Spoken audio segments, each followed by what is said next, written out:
Greetings and welcome to the Grow Moringa Collective. Today, I'm going to teach you the secrets to making six figures a year from moringa trees. In this web series, we're going to teach you how to become an owner of your very own moringa business. Put that all together, and we have the most important topics at hand where you're going to learn, grow, sell, and own. And this is our LGSO method of teaching you how to become a more successful moringa grower. Thanks a lot for watching. Hey, did you know that 58% of the people watching this video today are not even subscribed? Do our collective of hardworking growers a huge favor before we start today's lesson. If you like the moringa tree and you'd like to support us in some way, the easiest free way to help support our mission is by hitting the subscribe button down below. And we'll listen to your feedback, share more educational videos, and get back to you. So thank you very much for watching and subscribing. So, you might be asking yourself, who is Kendrick Henry? Well, I'm a moringa farmer and I founded the Grow Moringa Collective in the summer of 2021. I have a master's degree in architecture from the University of South Florida. And I've been making a full-time living from moringa trees for the past 8 years. And I've already made over 7 figures from learning, growing, selling, and earning from moringa. Did you know that you don't even need to have land or products to make extra income from moringa today? Become an affiliate and you can earn cash back rewards from people purchasing moringa with your very own coupon code. Sign up using the link in the description. I graduated from the University of South Florida to be an architect and learned that architects' main objective is to solve problems in society and to build community around gathering spaces.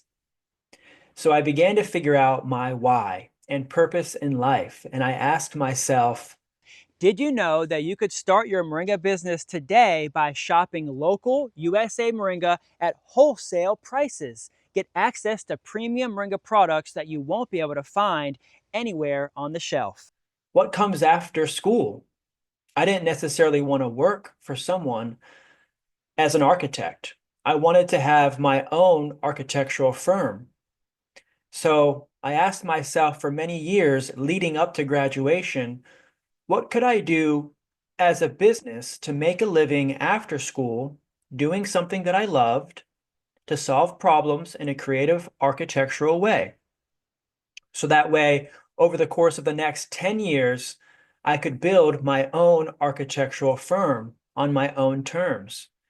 I didn't want to be influenced too much by other people's styles, and I needed to figure out my own style of building and what exactly I wanted to build. So I asked myself, what kind of buildings do I want to create? So I continued to find my passion and typology of the style of building that I wanted to create. And I concluded at the termination of my architecture tenure at the University of South Florida that I would start my career building farmhouses. And in order to build farmhouses, I needed to know a thing or two about farming.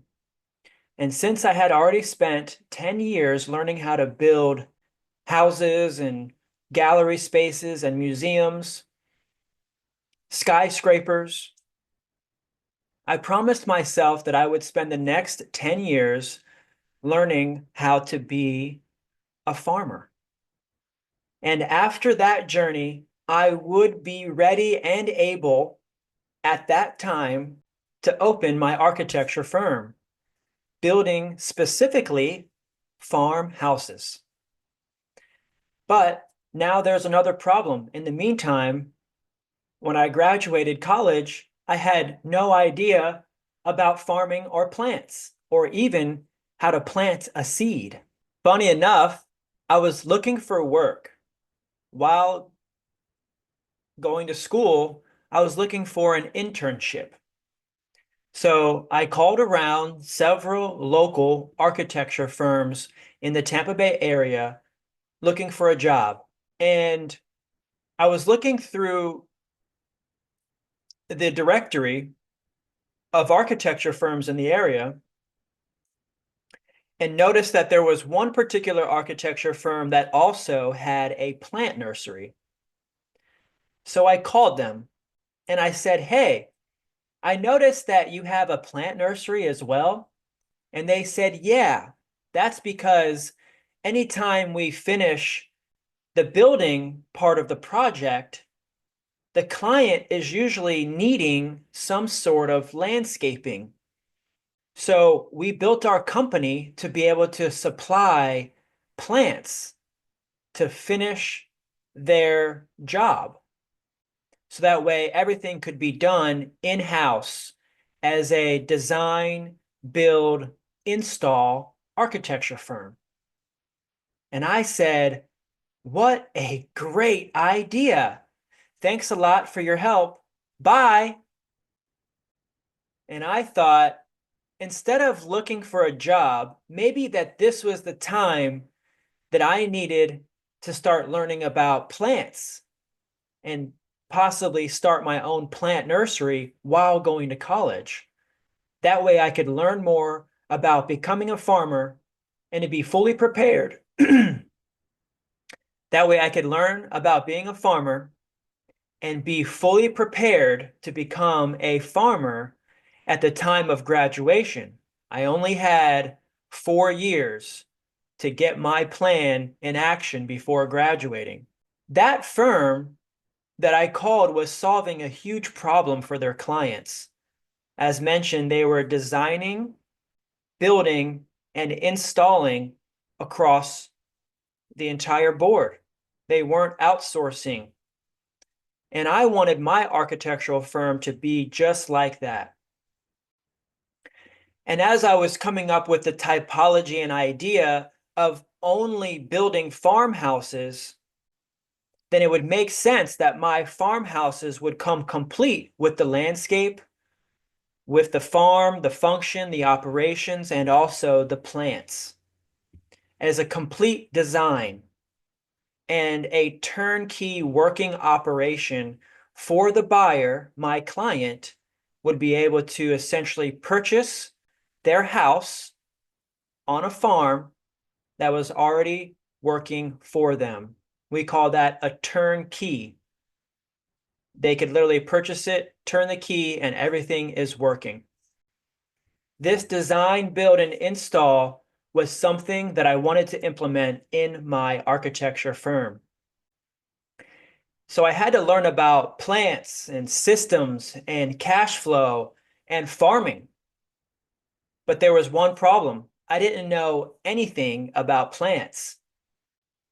And so I tried to figure out what I could do to begin my farming journey. And that's where opening a plant nursery seemed to be the most viable option for a beginner starting their plant journey. And as you know, I picked Moringa to start my plant business with a focus.